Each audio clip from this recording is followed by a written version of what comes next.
الفاتحة. أعوذ بالله من الشيطان الرجيم. بسم الله الرحمن الرحيم.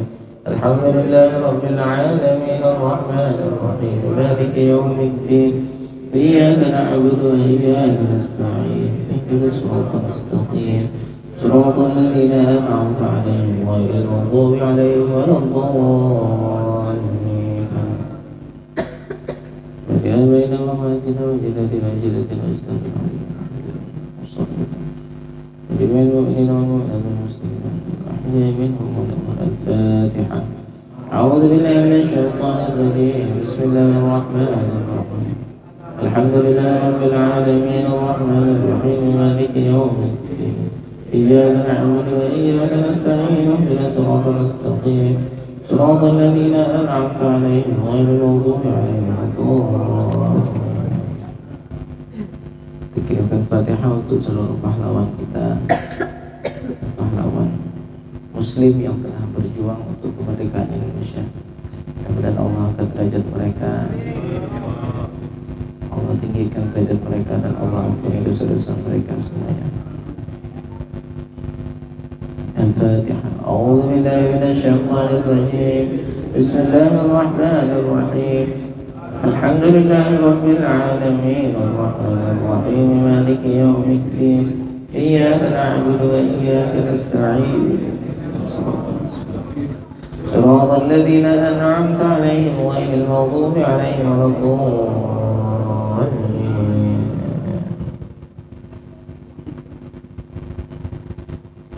Ya Allah.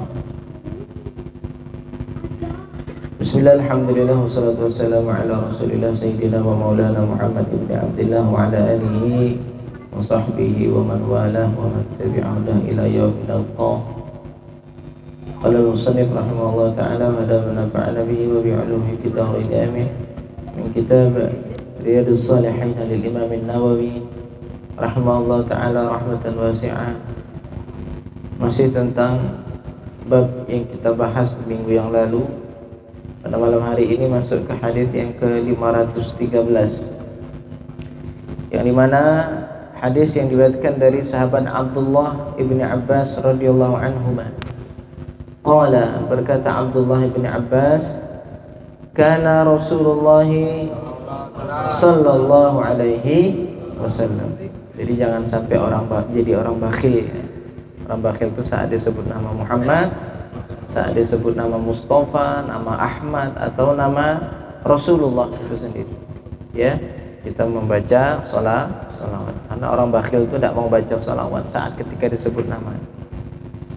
Karena Rasulullah sallallahu alaihi wasallam. Ini berapa hadis yang kita baca, pengulangannya berapa kali? Nah, itu berapa kali kita salawat. Ya. Karena tidak ada satupun amalan yang diterima, yang diantara diterima dan ditolak kecuali cuma salawat. Karena Rasulullah SAW yabitul layalil mutatabi'ati tawiyah, adalah baginda sallallahu alaihi wasallam itu di setiap malam berturut-turut tawiyah, tidak makan. Wa ahluhu la yajiduna asya, dan keluarganya tidak mendapati apa makanan yang bisa dimakan di waktu malam. Jadi kadangan makan siang ada, Pak, makan malam tidak ketemu. Memang tidak ada nih, tidak dimakan. Dan itu sering berulang-ulang. Mutataliyah itu malam ini tidak dapat, malam besok juga tidak dapat, malam besoknya tidak dapat. Itu mutataliyah. Wa kana aktsaru khubzihim khubzus sya'ir, dan kebanyakan roti mereka, keluarga baginda sallallahu alaihi wasallam, itu adalah roti gandum yang kualitasnya itu paling jelek. Istilahnya kalau kita sekarang ini ya, kalau nasi itu ya nasi ya kelas paling rendah. Adapun nasi, tapi nasi paling rendah. Loh, kita sesusah-susahnya sekarang ini ya bisa beli nasi jenis paling baik kok. Siapa diri kita yang tidak mampu untuk beli nasi yang selisihnya tidak begitu banyak, ya. Dan rata-rata beras sekarang ya semuanya enak-enak semua dimakan. Wa an Fudalah bin Ubaid radhiyallahu anhu anna Rasulullah sallallahu alaihi wasallam kana idza shalla bin nasi yakhiru rijalun min qamatihim fi sholati min al khasasah. Sesungguhnya Rasulullah sallallahu alaihi wasallam adalah beliau sallallahu alaihi wasallam apabila salat dengan para jamaah dari kalangan sahabat, terjatuhlah laki-laki dari kelompok shaf yang berdiri minal khusosah karena terasa lapar. Ada sebagian jamaah sholat saking laparnya kejatuh sampai tidak sadar diri, jatuh pingsan. Wahum ashabus suffah, mereka siapa yang jatuh karena terasa lapar itu? Ashabus suffah, ya itu yang sering kita sebutkan. Ashabus suffah itu siapa? Orang yang hidup di bawah naungan baginda sallallahu alaihi wasallam. Jumlah mereka antara 300 sampai 400, Pak. 300 sampai 400 orang yang hidupnya di belakang Masjid Nabawi. Ada satu pelataran di belakangnya, di situ mereka tinggal. 300 sampai 400. Yang jamin kehidupan mereka siapa? Kanjeng Nabi sallallahu alaihi wasallam. Tengok, yang jamin siapa? Yang kadang-kadang keluarganya tidak makan gitu. Ya artinya ahlu suffah lebih susah lagi, Pak. Ya kadang-kadang tidak makan beberapa hari. Ya, hatta yaqul al-a'rab, sampai orang-orang Arab berkata, haula'i majjanin, mereka ini orang-orang gila. Kayak orang gila gimana? Kadang-kadang ini jatuh terlepor jatuh. Berjalan gitu kayak orang pusing, jatuh. Orang nganggapnya kayak orang gila. Fa idza shalla Rasulullah, ini ada satu pesan dari Nabi. Fa idza shalla Rasulullah sallallahu alaihi wasallam, apabila Rasulullah sallallahu alaihi wasallam itu salat, in sarafa ilaihim, Rasul berpaling kepada mereka ahli suffah, menemui mereka ahli suffah. Siapa tadi yang pingsan tadi pas lagi salat, yang jatuh? Faqala, lalu Nabi sallallahu alaihi wasallam berkata, berkata, lau ta'lamuna ma lakum indallah, kalau kalian tahu pahala yang Allah siapkan untuk kalian, dari kesulitan ini kalian dapat balasan. Kalau tahu balasan yang sudah Allah siapkan dari kesulitan yang kalian hadapi, la ahbabtum an tazdadu faqatan wa hajah, niscaya kalian akan menginginkan, kalian akan merasa lebih sulit dan lebih berhajat dari saat ini. Kalau kalian tahu dibuka rahasia pahala Allah, apa yang kesulitan yang kamu rasakan sekarang ini, kamu akan meminta kepada Allah, ya Allah, minta hidup saya lebih susah lagi dari ini. Loh, kayak gitu, Pak. Hakikatnya itu seperti itu. Tapi kalau kita ada yang kalau dalam kondisi susah mintanya makin susah, ada enggak? Ada yang berani doa begitu? Ada? Ayo, lagi sedih, lagi susah, ya Allah bikin susah lagi ya Allah. Berani? Berani coba? Nah, silahkan lah.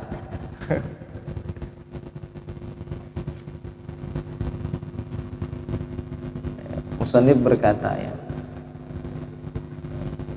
wa habibhum lidzalika liyasbiru 'alal ibtila. Nabi sallallahu alaihi wasallam mengatakan bahwa kalau kalian bisa sabar dan tahu bahwa tentang pahala sabar yang telah Allah siapkan untuk kalian. Tujuan Nabi itu apa? Liyasbiru 'alal ibtila, supaya mereka itu bisa sabar atas ujian itu. Istilahnya bilang, kalau kalian tahu pahalanya ini, kalian akan minta lebih susah dari ini. Nabi bilang begitu supaya mereka bisa sabar atas ujian yang telah diberikan. Jadi saat-saat susah itu ingatnya kayak gini lah, Pak. Banyak hadis ini paling banyak kita lewati, paling panjang hadis ini. Belum selesai sudah berapa bulan. Supaya apa? Karena kebanyakan hidup kita sulit, Pak. Sulit bukan berarti miskin. Coba dalam persentase dalam fase kehidupan ini, banyak senangnya atau banyak sulitnya? Makin dewasa ya, kita tidak ngomong sedang masa remaja dulu, masa masih sekolah ya, kita ngomong masa sekarang. Makin tambah umur, kira-kira makin hidup tuh makin mudah atau makin banyak ujian? Coba. Makin banyak ujian. Jujur Mas. Iya. Nah ini yang mau nikah ini, kira-kira nambah enak apa nambah mumet sekarang? Nambah pening. Baru mau nikah nambah pening. Orang biasanya mau nikah tuh malah seneng, ini nambah pening kan, karena curhat juga. Nah, gini begini dan begini. Jadi orang karena kehidupannya begitu rata-rata. Allah tuh kalau sayang sama hamba pasti begitu dibikin masalah. Saking Allah tuh sayangnya sama kita. Jadi satu pun kesulitan tak ada yang terlewatkan kecuali akan ada satu balasan, akan ada peningkatan derajat yang Allah berikan dan penghapus dosa.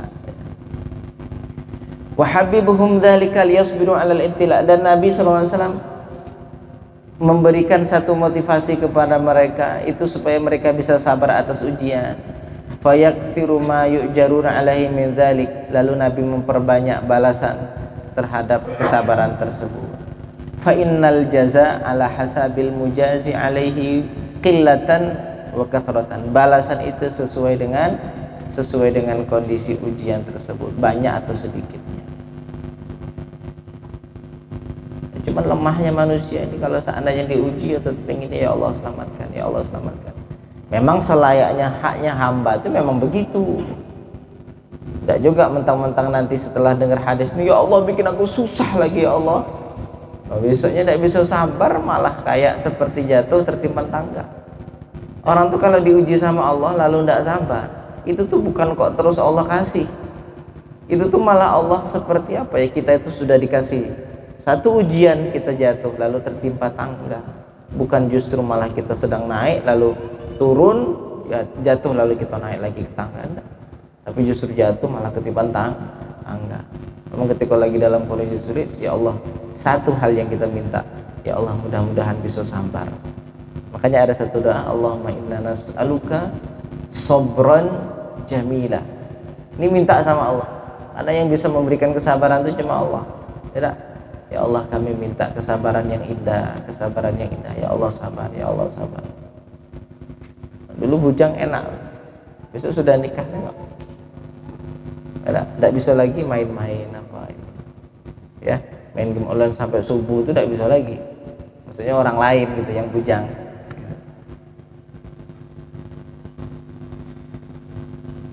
Auliannahum ista'adzabu jami'a ma yaridu alaihi minal haqqi subhanahu wa ta'ala likamali irfanihim, atau karena mereka itu merasa nikmat.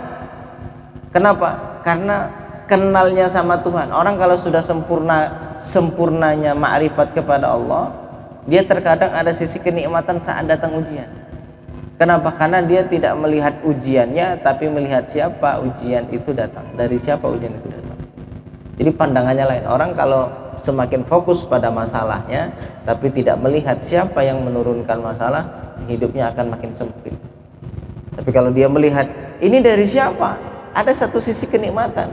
Kalau dia sadar betul kalau yang ngasih itu Allah, dan dia sadar betul kalau Allah itu penyayang, ada sisi berbeda, Pak.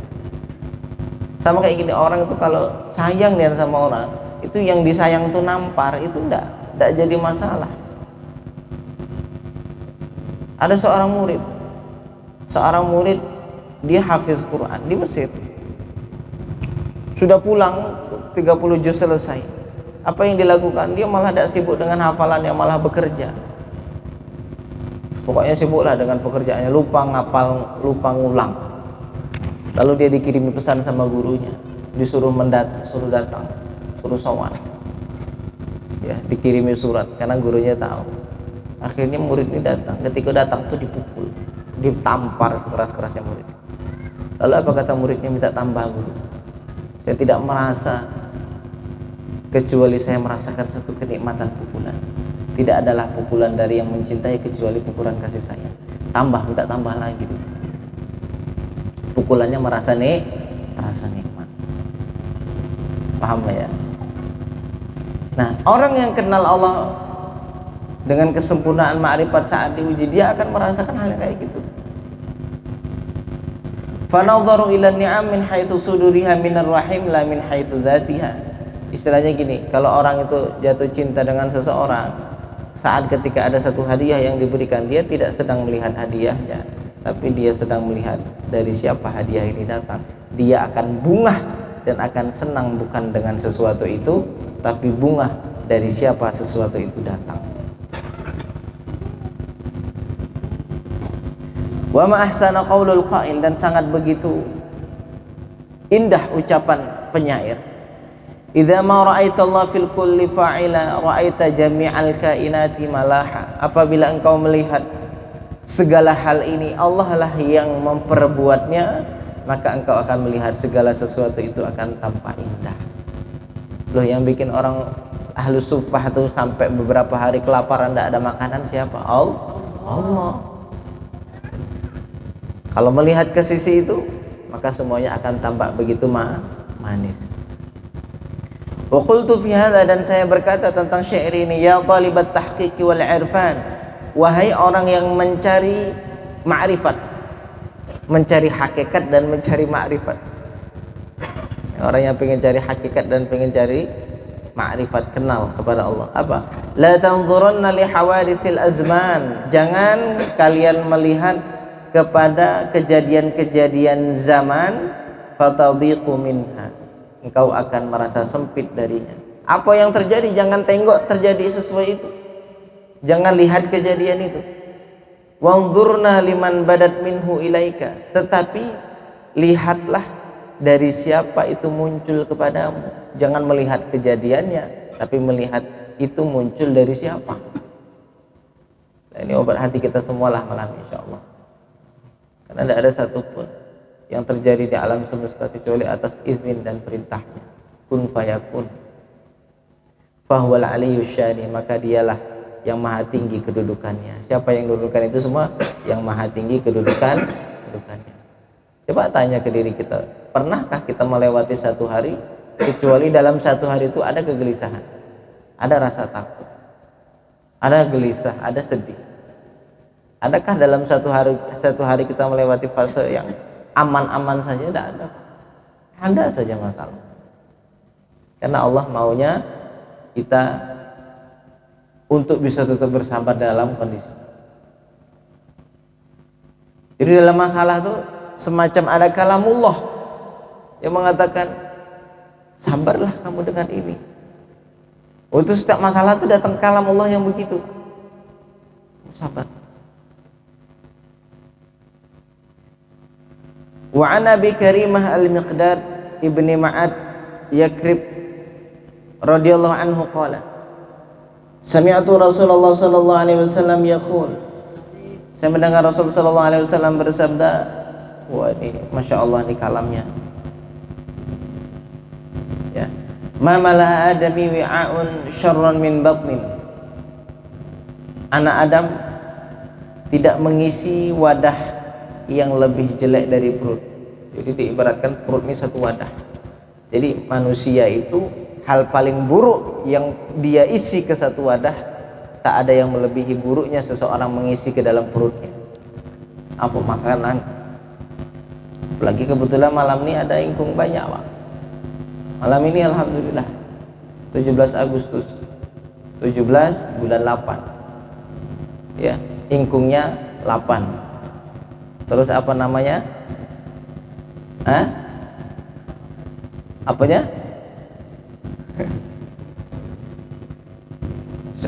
Jadi sesuai, pokoknya 17 sama 18. Ingkungnya 18, 17-nya apa? Nantilah kita tengok ya.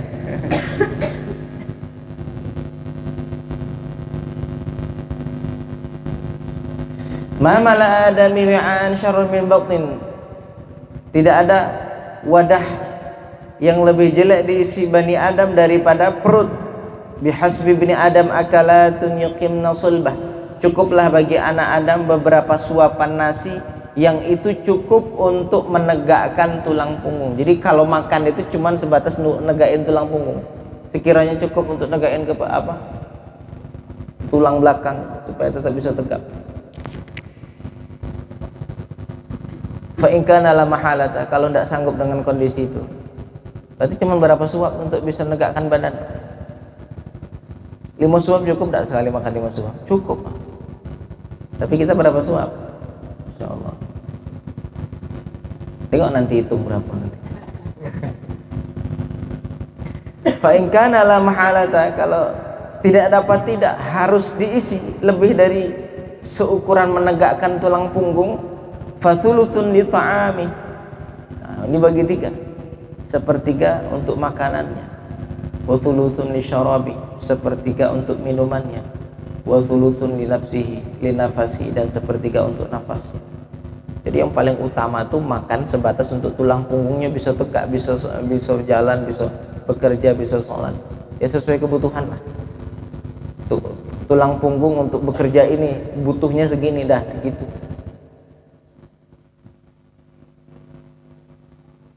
Kalau misalnya tidak bisa, dibagi 3, untuk makanan sepertiga, untuk minum sepertiga, dan untuk nafasnya sepertiga.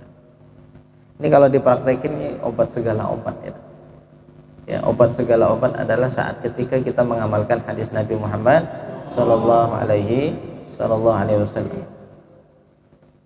Wa an Abi Umamah Iyas bin Tha'labah al-Ansari al-Harithi radhiyallahu anhu qala dzakara ashabu Rasulillah sallallahu alaihi wasallam yauman indahu dunya. Sahabat Nabi sedang bercerita tentang dunia dekat Nabi. Cerita tentang dunia dekat sama Nabi sallallahu alaihi wasallam. Faqala Rasulullah sallallahu alaihi wasallam, lalu Rasul sallallahu alaihi wasallam bersabda, "Ama tasma'un? Tidakkah kalian mendengar? Innal bidadata minal iman." Maksudnya itu cerita tentang dunia itu maksudnya tentang kemegahan. Jadi sahabat Nabi sedang cerita tentang kemegahan, Nabi dengar. Lalu Nabi mengatakan, "Tidakkah kalian dengar? Innal bidadata minal iman." Sesungguhnya gaya sederhana itu bagian dari iman. Bahkan dikatakan sini bukan lebih dari sederhana lagi. Pokoknya gaya yang sifatnya kayak mana, compang-camping, yang kotor, yang kayak mana, itu ada bagian sisi iman ya. Maksudnya bukan kotor najis ya. Kesederhanaan lah. Nanti kita baca syarahnya. Innal bidadata minal iman. Innal bidadata minal iman. Sesungguhnya kesederhanaan itu adalah bagian dari iman. Sehingga awal-awal mula muncul tasawufan, orang-orang berpenampilan sangat-sangat lucet. Awal mula orang-orang tasawuf sufi itu begitu ya. Bagaimana? Pokoknya meninggalkan perhiasan duniawi. Memang murni ditinggalkan ya. Makanan yang enak ditinggalkan, pakaian bagus ditinggalkan, kendaraan yang bagus ditinggalkan, murni meninggalkan dunia. Dulu kita baca di sini. Qala Isa alaihissalam, Nabi Isa alaihissalam berkata, "Jaudatut thiyab khuyala'ul qalbi." Pakaian yang indah itu adalah kesombongan hati, kata Nabi Isa. Nanti kita lihat bagaimana pendapat ulama setelah. Wa inna makanatil bidadatu minal iman. Sesungguhnya kesederhanaan itu termasuk dari iman. Lima tu'addi ilaihi min kasrin nafsi wa tawadhu'. Karena itu membawa kepada apa? Ketawadhuan, rendah hati. Walakin laisa dzalika inda kulli ahad. Akan tetapi tidaklah demikian itu di setiap orang. Bal yurithu inda ba'din nas minal kibri. Akan tetapi sebagian orang akan mewarisi sifat sombong, ma yurithu lubsu nafisit yabi inda akhirin, yang mewarisi pakaian indah di sebagian orang. Jadi zaman dulu cara untuk mematahkan nafsu adalah dengan cara apa? Kita itu berpenampilan sangat-sangat sederhana. Jadi ada seorang santri punya seorang guru yang punya karomah. Tapi santri ini ya sudah jadi alim. Ya sudah ngajar, ya sudah punya banyak jamaah. Akan tetapi ada satu hal ilmu yang tidak didapat oleh santri ini. Apa ilmunya? Ilmu karomah. Ilmu manisnya iman. Merasakan tingginya ma'rifat. Ini yang tidak didapatkan oleh santri satu ini, walaupun dia sudah alim. Jadi nggak mesti orang alim itu sampai ke derajat halawatul iman, merasakan sudah betapa manisnya iman, betapa indahnya zikir, betapa indahnya sujud di hadapan Tuhan. Ada orang memanglah pandai dia berbicara, pandai berdalil, tetapi tidak merasakan dari inti apa yang telah disampaikan. Sehingga murid ini merasa, saya pengen kayak guru, saya mujahadah dengan ilmu, mujahadah dengan ibadah, tapi kenapa kok saya tidak bisa merasakan seperti yang dirasakan guru, dari tingginya ma'rifat, tingginya kekaromahan. Apa kata gurunya? Tidak akan sanggup. Guru, sudahlah, tolonglah ajarkan kepada saya satu ilmu itu. Ini sudah jadi alim nih muridnya. Apa kata gurunya? Ya sudah, kalau kau memang mau, buka imamahmu, buka jubahmu, buka seluruh bajumu, tersisa yang menutup aurat. Lalu pergilah ke pasar, lalu bawalah sekarung kurma, lalu taruhlah di kalungmu satu tulisan. Engkau mengalungi satu tulisan itu pukullah kepala orang ini, lalu ambillah kurma dari sini. Jadi sudah suruh mukul, sudah gratis dapat hadiah kurma. Apa kata murid ini? Astaghfirullahaladzim. Maksudnya gini, loh, sealim saya, orang kaya saya, kok harus di posisi kayak gitu, melepas imamah, melepas jubah? Mana mungkin? Oh gitu. Jadi untuk merendahkan diri ini yang tidak mau, sehingga dia tidak akan bisa merasakan manisnya ibadah seperti yang dirasakan oleh gurunya. Ya sudah alim ya Pak. Memang ya nanti kita baca nanti pendapat ulama yang mutaakhirin bagaimana sikapnya. Ya salah satu ulama yang memunculkan itu adalah Al-Imam Abdul Hasan Asyadzuli yang merubah kondisi itu. Kalau dulu pokoknya orang tasawuf itu pokoknya pakaiannya ya, makanya sufi itu diambil dari kata suf. Suf itu apa? Baju kulit apa? Suf. Kambing. Ya, bulu-bulu domba itu yang dikumpul-kumpul dijadikan satu pakaian. Pokoknya ahli tasawuf itu mereka yang masyhur dengan cara berpenampilan kayak gini, yang memang betul-betul meninggalkan kemegahan dunia. Kenapa? Karena memang Nabi SAW bersabda seperti itu. Innal bidadata minal iman. Di zaman itu harus begitu. Sesungguhnya kesederhanaan itu termasuk dari iman. Tanda seseorang itu yang diharapkan adalah Allah dan tidak betul-betul berpaling kepada perhiasan duniawi. Lalu bagaimana yang terjadi?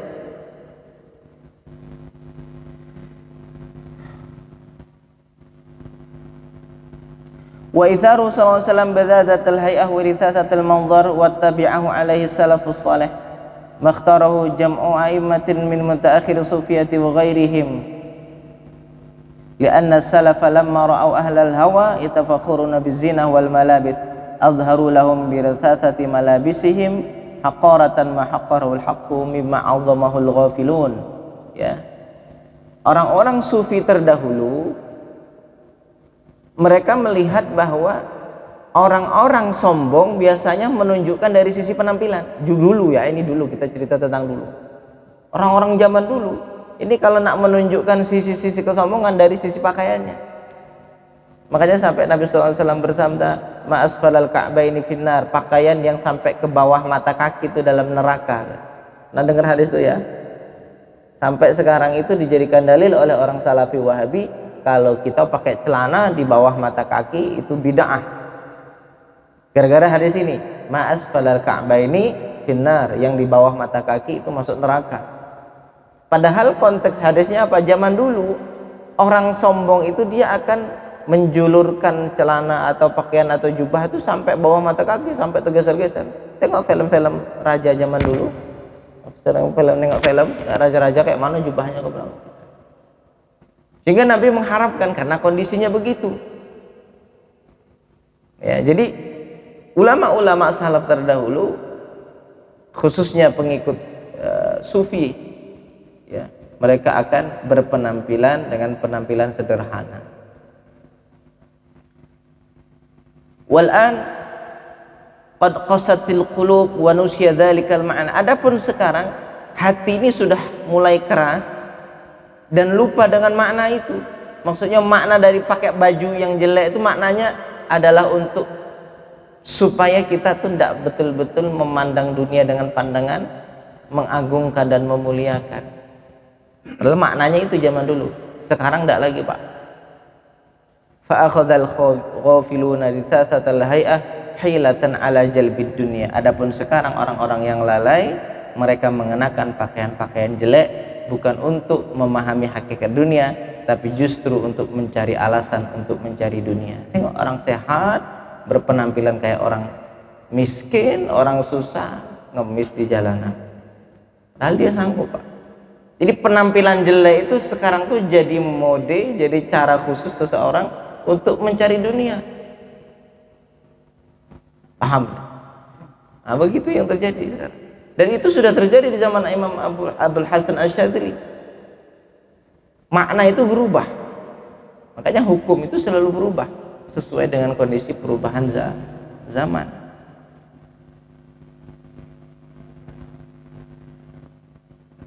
Fan'akasal amru wa sara mukhalafatun fi dzalika tab'an li salaf. Lalu keadaan itu telah berubah sehingga orang-orang yang berbeda dengan mereka justru malah mengikuti salaf, berbeda dari orang-orang yang berpenampilan jelek. Makanya salah satu dari ulama yang saya tahu yang merubah pandangan salaf yang dulunya itu sifatnya sederhana, yang dulu sifatnya harus kumuh, harus susah, harus miskin, itu Imam Abul Hasan Asy'adzili. Bagaimana kata beliau? Wa man qala wa min thamma, dan karena itulah qala al-arif billah, telah berkata al-arif billah. Siapa? Abul Hasan Asy'adzili, ya, Ali bin Abi Abdullah bin Ali ibn Abdullah bin Abdul Jabbar Asy'adzili.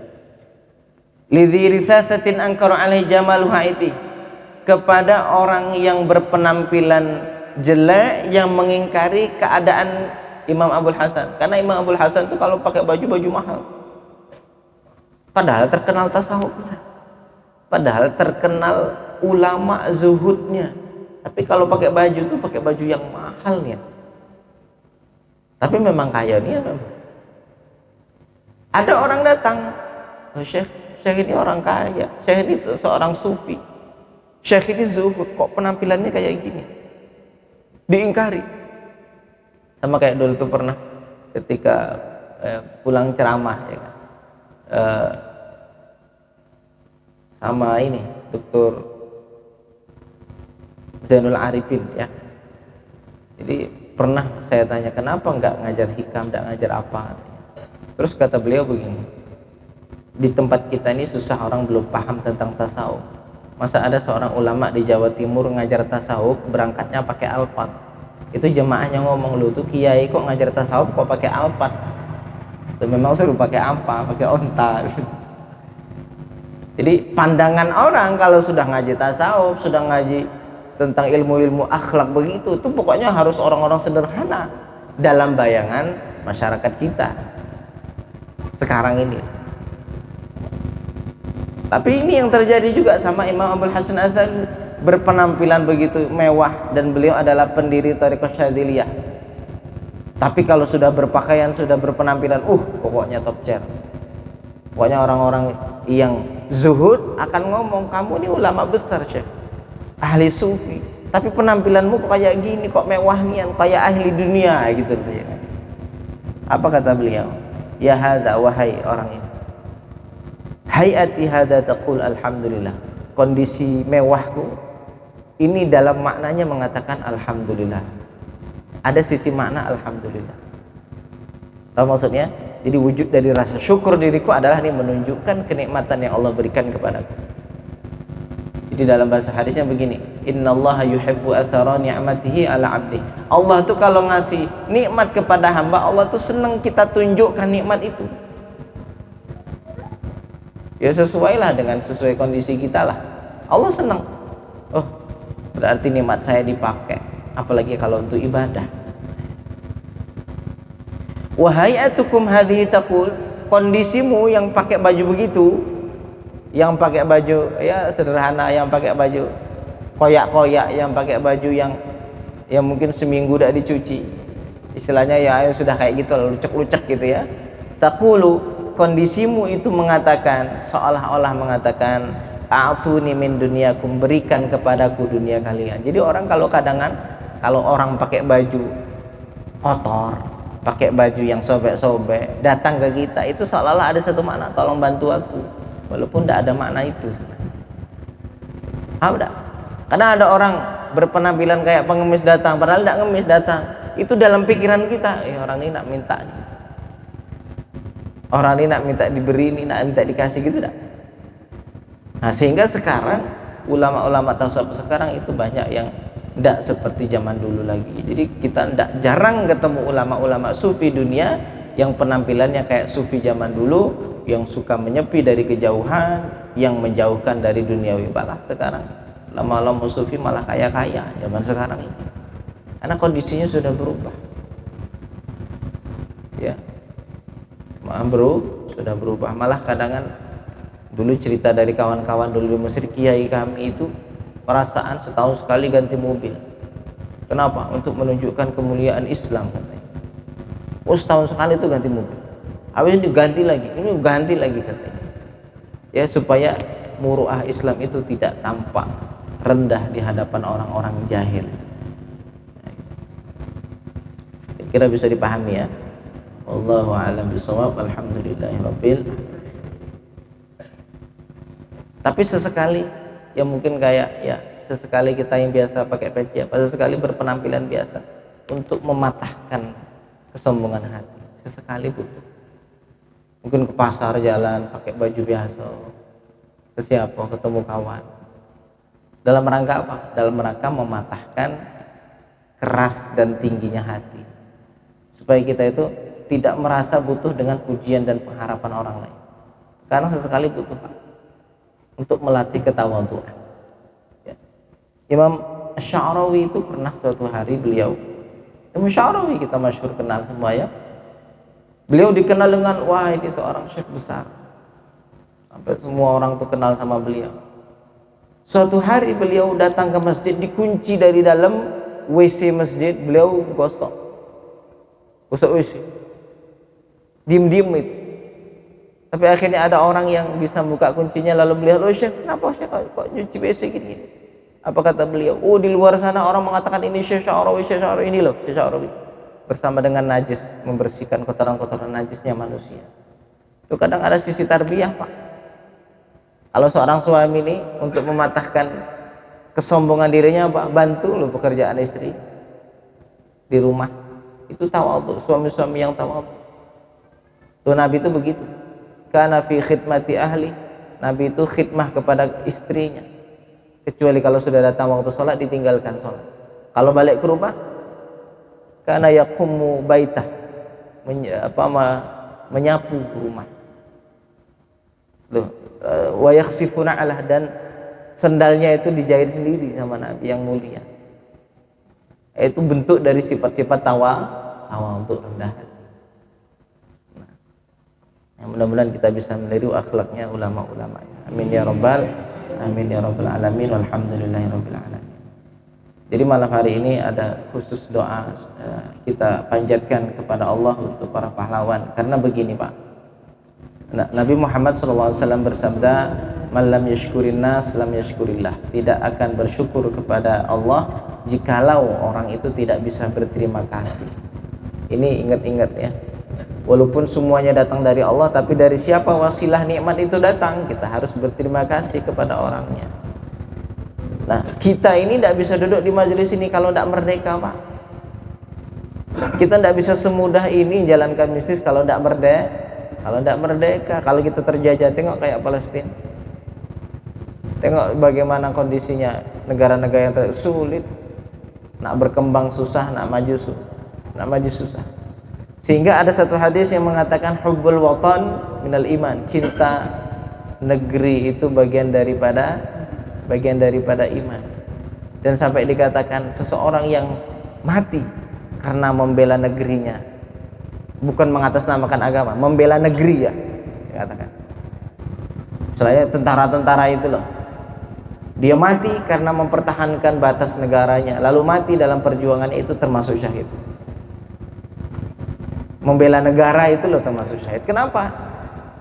Kita tidak mengatakan, memang dalam hadis tidak ketemu membela negara, mati membela negara itu syahid, memang tidak ada. Yang ada syahid fisabilillah dalam perjuangan dengan atas nama agama Allah. Kita tidak pernah ketemu hadisnya. Ada dalam Al-Quran atau hadis yang mati karena membela negara itu hukumnya syahid, ada tidak? Pernah ketemu? Tidak pernah ketemu. Tapi ada satu makna yang berbeda. Sekarang gini, syariat diturunkan oleh Allah itu untuk jaga hal yang 5 Pak. Apa itu? Yang pertama, hifdzuddin, menjaga agama. Hifdzun nasab, menjaga nasab. Hifdzul aqli, menjaga akal. Lalu hifdzu an-nafsi, menjaga diri atau kehormatan. Lalu yang kelima, hifdzul mal, menjaga harta. Pokoknya kalau kita tengok syariat agama ini semuanya tertuju kepada yang 5 ini. Boleh dicek. Haram enggak seseorang itu pacaran?